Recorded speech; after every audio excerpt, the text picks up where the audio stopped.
I just want to welcome you into this exhibit that's going on now through the 7th, give you an idea what this is all about when it comes to immigrants and refugees, really paints a picture of who these people are and what they do for our communities.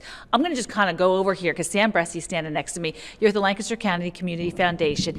First of all, tell me a little bit about what this exhibit really is all about, what you're trying to do here. Well, Lancaster's been a welcoming community since its founding. And so we've worked with some partners over the last several years to build out an exhibit that highlights the history of welcoming in Lancaster County and then combines it with another photo and storytelling exhibit called Invisible Americans. And we've overlapped that with an economic study that we've done in partnership with the Chamber that really highlights the positive economic impact that immigrants and refugees have in Lancaster County. We're a welcoming community. We're in the top 10 per capita of welcoming refugees to our community. They have $1.3 billion worth of economic impact annually in Lancaster County.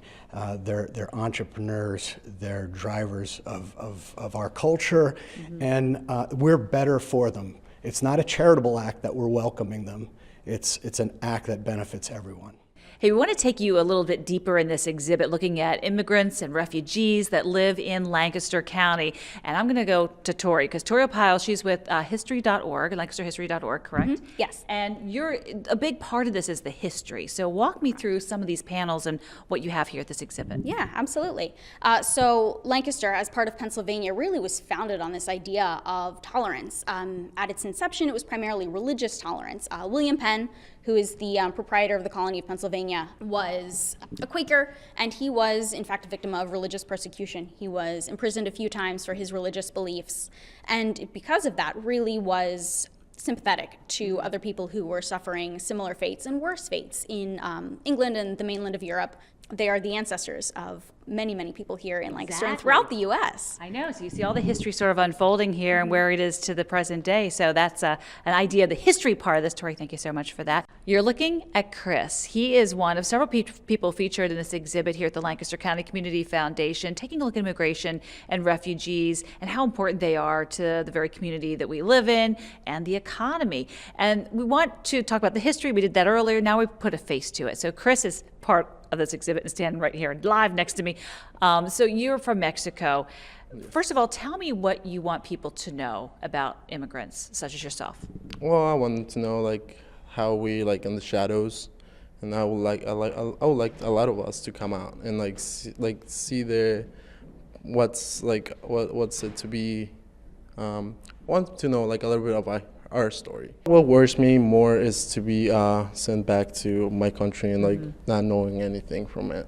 And you've had a whole life here. You went to school, you graduated from high school. You've been here, what, 14, 15 years? Yeah. So it's all my friends, all my life is here. So And I know it's important for you to let people hear your story. Yes, that'll be awesome for people to hear what I have to say and all that stuff. So it's and not be afraid, right? Not be afraid. Yes. Yeah.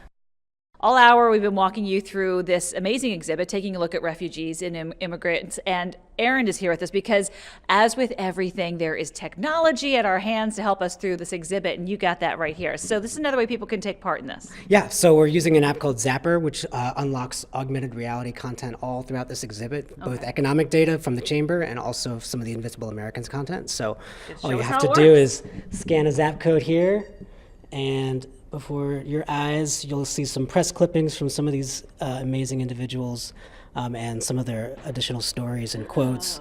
And some of the other panels have economic data, and there's even some quiz elements too, so you can test your knowledge and very nice. There's some interactive, and you get a little extra information by doing it this way. So download the app, and what's it called again? Zapper, Z-A-P-P-A-R. Okay, Aaron, thanks so much for that. And speaking of the economy, let's go over here to Tom Baldridge, because the Chamber is heavily involved with this. I think 4 different organizations are part of this.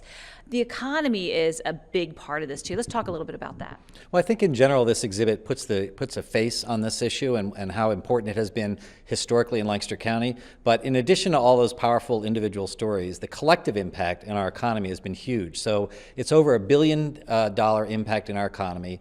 These immigrants are more likely to be entrepreneurs than the rest of the population. They are generally higher educated than the average population in Lancaster County, and they continually add value to our local economy, not detract value, which is sometimes the narrative that you hear in the public. Yeah, I was going to say that's a big part of this, and the reason why you guys decided to do this is because of the misinformation sometimes that's out there, right? Is that the important part of this piece as well? There is. I mean, the legal immigration process is a process that has served us in Lancaster County extremely well for many, many years, not just by the individual stories of the people, but by the overall economic impact we've had, with many businesses growing out of immigrants working, with many current businesses now being fostered and growing as a result of immigrant workforce. If you take a look at your family history, a lot of people have something in common with this exhibit. All right, Absolutely. Tom, thanks so Thank you, much. Lori.